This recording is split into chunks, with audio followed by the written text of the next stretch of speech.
All right, so it is time for us to chill and flow with tarot. So, speaking of chill,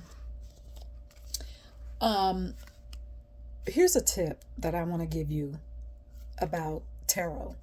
When you choose to incorporate tarot into your spiritual practice, okay, whatever that looks like, remember that the use of the tarot, the use of tarot cards. I was trying to blend tarot and oracle, but the use of tarot cards is to be cognizant, to observe, and to be aware of patterns that have existed in your life or that are existing in your life. Okay, that's one of the uses of tarot. You can also use you can also use tarot to help you calm down. Okay, to help you calm down, literally to help you calm down. What does that look like? What do I mean by that? So we already know, if we're just because you're a powerful spiritualist, just because you have accepted your identity as spirit, as the divine, it does not take you out of, no, I don't want to say it that way. It does not exempt you. You don't become exempt from physical challenges because you are still in this body. All right. However, your spiritual technology, you choosing to tap into your spiritual technology, is the difference between you transcending those challenges and you being stuck. All right, just to simplify it. Um, so when I say that you can use tarot to help you calm down, is that when these challenges come up, some of the challenges are are difficult. Okay, let's just be honest. Some of them feel rough, okay? And they often accompany feelings of anxiousness, anxiety, fear. When challenges come up, the first thing that you think that you have to do is react and do something. Now,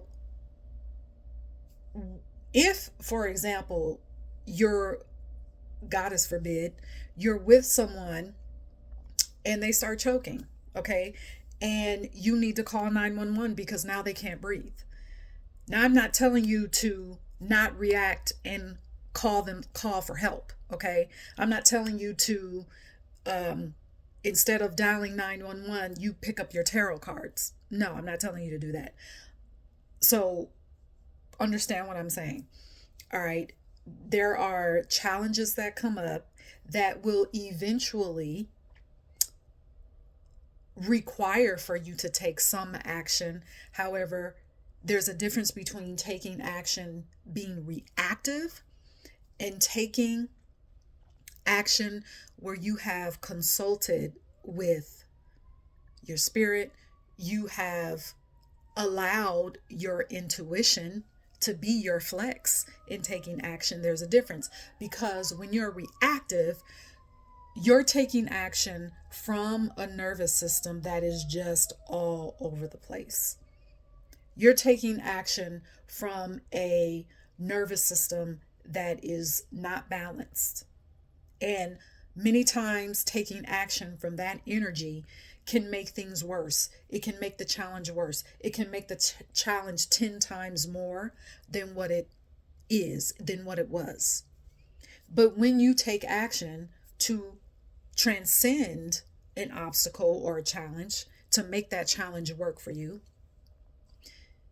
when you take action from a place of, I know that I'm taking action from my intuition, I know that I have consulted my own spirit, I know that I have made sure that this action that I'm about to take, that it's still, that action, even though this challenge is here, this action that I'm about to take, it won't cause me to veer off my path. There's a difference in energy, and there's a difference in how you take action. Okay. So when a challenge comes up, the way that you can use your tarot is you can just sit with your deck in your hand. You can literally just sit. You can decide to pull a card, pull 3 cards. And you're not necessarily even asking a question of the cards. It's like sipping tea. This isn't tea, this is actually coffee, decaf coffee, by the way. Anyway, it's like when you fix yourself tea, if let's just say you're a tea drinker. What is tea? Tea is relaxing.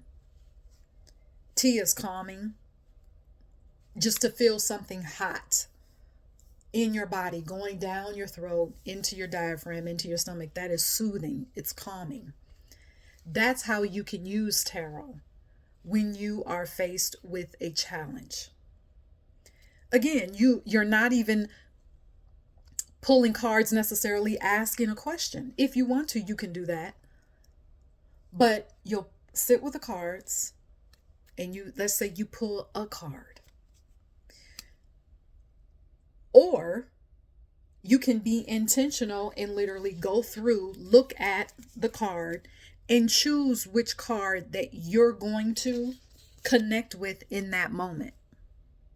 You can say something like, or do something like, you know what? I'm going to sit with the High Priestess card to remind me that I have spiritual technology, that I have spiritual wisdom to transcend this challenge. I'm going to sit with the High Priestess card because I know that I am always guided and that my actions are sure and complete. What is that going to do for you? Even though you may not, in that moment, the guidance may not be there in that moment, you sitting and just allowing yourself to connect with that identity, to connect with that energy, it allows your nervous system to calm, to be at ease, to be in harmony. Okay? So that is another way that you can use tarot. Use tarot to remind you to be in the moment. And another reason why this is so effective is because when those challenges come up, our first mind is to, like I said, go into action. And then while you're taking action, you're frantic, you're full of anxiety because now you're you're not in the moment, you're thinking 5 minutes from now, 5 hours from now, 5 days from now, 5 months from now, even 5 years from now. Because challenges tend to cause us to spiral in that way. And that's when we have to reel our energy back into the current so that we can activate and receive the answers that are already within us, so that we can look into our cauldron and say, what spiritual gift or what spiritual technology can I apply to this challenge? So I want you to consider that, all right? And actually what I'm going to do is I'm going to just make this a video, all right? A general video for the Magic in Motion channel. And then I will do a separate Flow with Tarot card pull and put that in the actual Flow with Tarot playlist. All right.